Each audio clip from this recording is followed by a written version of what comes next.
Mga katoka, ito pala yung niregalo sa akin ni Remil Vlog, yung aking kaibigan na vlogger na napakasikat din. Kanawayo no. Bali ang nanay nito galing sa akin yung sweater hats. Yung tatay naman yung kanyang kanawayon. So napakaganda nito mga idol oh. Hindi ko natanong sa kanya kung ilang months na to. Siguro mga 3 months or 2 months. So ayan mga idol oh.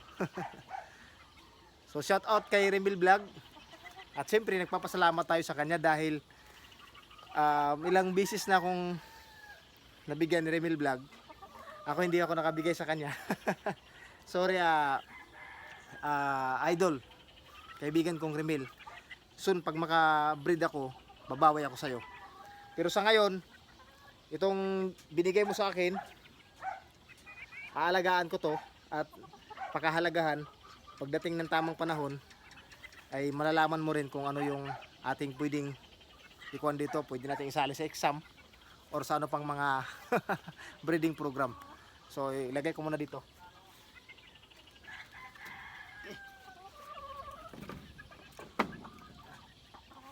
So shout out pala sa lahat ng mga subscribers ko dito sa YouTube at saka sa Facebook, sa Katoka Backyard. Shout out po sa inyong lahat. Hindi pa ako nakapag lista ng mga pangalan ng mga nagpapa-shoutout, pero sa ngayon binabati ko po kayo muna sa lahat ng aking mga supporters. Maraming salamat po sa inyong lahat. Hindi naman tayo sikat mga idol ano, hindi tayo piling sikat dito mga katoka.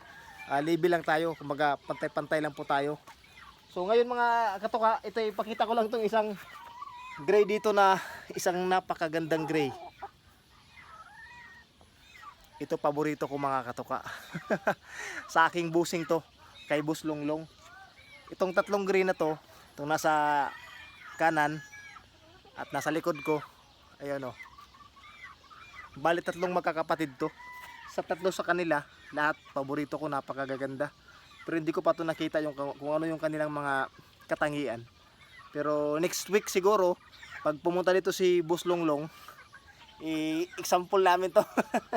Alam nyo na, i-exercise namin kung sino sa kanilang tatlo yung masagana.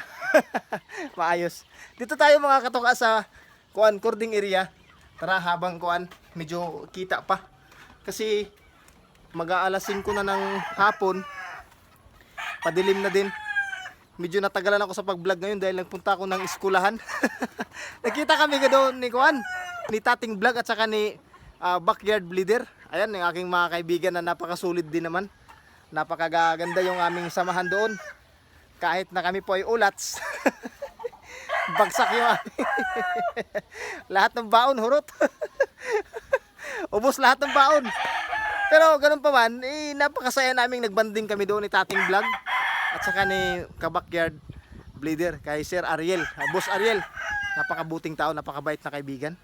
Nabusog mo ako idol. Salamat sa pinamerienda mo sa amin na yung pansit bihon at saka tawag doon yung halang-halang.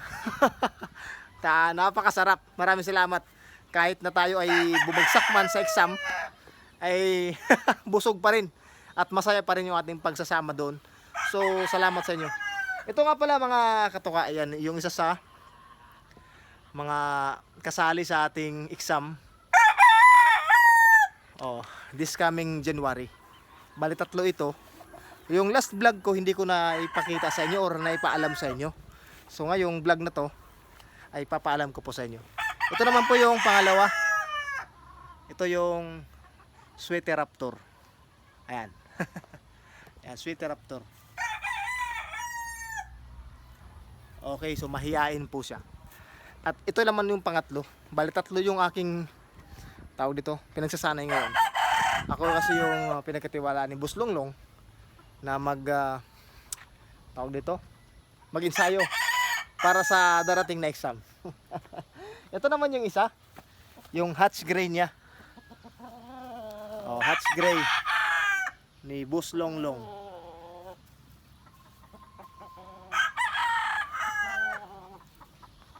Ay sa ngayon hindi pa ganun ka kumpleto yung kanyang balahibo sa buntot, saka yung kanyang lampungay, medyo labong pa.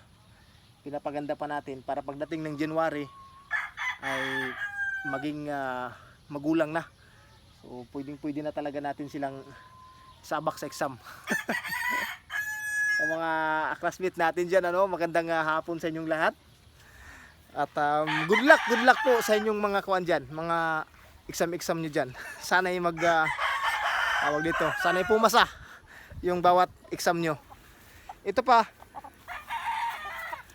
bibitinin ko sana kayo pero nandito na tayo. Ito naman yung isang manok din ni Boss Longlong, yung kanyang yellow-legged hatch. Pakaw po yung kanyang kaliwa ba ito or kanan? Kanan na paa. So ito ay pang material lang namin. Sabi niya pag mag-breed kami, ito lang yung gagamitin naming brood material. So yan po, no, yellow-legged hatch. Muli, disclaimer din po tayo. Baka kasi magkaroon tayo ng restriction. No animals were harmed in the making of this video. For educational and breeding purposes only, itong channel na to at itong content na to. At hindi tayo magpapakita dito kung ano man yung mga sa tingin po natin ay bawal. Kaya be aware po, mga kapwa ko content creator. Please, be aware po tayo. At ingatan natin yung ating content, yung ating channel. Kasi ano man yung sabihin natin at ipakita natin, tsak ay yan ay maunawaan ng algorithm at saka ni YouTube. Kaya kung sa tingin po natin ay bawal, wag na natin i-upload o wag na natin isama sa pag-i-edit kasi magkakaroon tayo ng violation. So yun mang, yung mga katuka. Ito po yung isa sa stag naman. Ito yung aking sweater. Ako yung nag-breed nito. At ito ay si Boss Longlong na yung may-ari kasi naka-acquire siya sa akin before. Itong mga palahi na to nagbalik din sa akin. Kung saan lang galing, doon nagbalik. Tingnan nyo nga yung pagkakataon, ano. So tayo ay napagkatiwalaan ng isang napakabait na kaibigan din. Kababata ko to si Boss Longlong, napakabuting tao din to. At saka napaka simple lang. Kaya ako nagpapasalamat din na naging partner ko po siya dito sa pag-alaga ng manok. At saka sa aming mga tawag dito, yung aming mga alam niyo, mga exam ba? Siya yung partner ko. So dalawa lang kami. At mga katuka, sa mga nagtatanong po sa akin sa Kanawayon, kasi dalawang vlog na ata ito hindi ko na ipakita yung Kanawayon. Pagpasensyaan nyo na, medyo nakaligtaan kung ipakita sa inyo. Pero ngayong pagkakataong to, ipapakita ko sa inyo mga idol. Teka lang, ha? Teka lang. I-try natin. Teka lang. Ito ay madalas nang ipapakita ko sa aking Facebook account. So ngayon, it's time na makita nyo dito sa YouTube channel. O, ipapakita ko saglit, ha? Again, hindi ko itatagal kasi alam niyo na sa dumasilan. O yan, yun yung Kanawayon. Oh. Napakagwapo nito mga katuka. Ayan, oh. Kanawayon. Ako ay naging mahilig na rin ngayon sa Kanawayon sapagkat bukod sa maganda yung kulay nila, isa din yung Kanawayon ngayon sa mga sikat na mga linyada. At ito ay pinasikat ng ating idolo, si Sir Richie Obordo. Idol natin yan sa mga Kanawayon or Kanawayon breeder sa Pilipinas. So shout out kay Sir Richie Obordo. Ayun mga katuka, no? So yun muna. Babitinin ko muna kayo sa pagkakataong ito. At ako'y magpapakain muna sa ibang mga manok na nandito. Magpapainom. Medyo hinapon ako, naging late ako ngayon. Kakauwi ko lang galing ng school. So yun lang mga katuka, ano, maraming salamat po sa mga sumusuporta sa akin, sa mga subscribers ko na. Maraming salamat sa inyo at sa mga mag-subscribe pa. Sa mga hindi pa nakasubscribe, kayo na bahala mag-subscribe sa akin. Thank you very much po at follow nyo po ako sa aking Facebook account, Katuka Backyard. At siyempre yung mga kasamahan nating mga vlogger din po, huwag niyo din po kalimutan na sundan sila.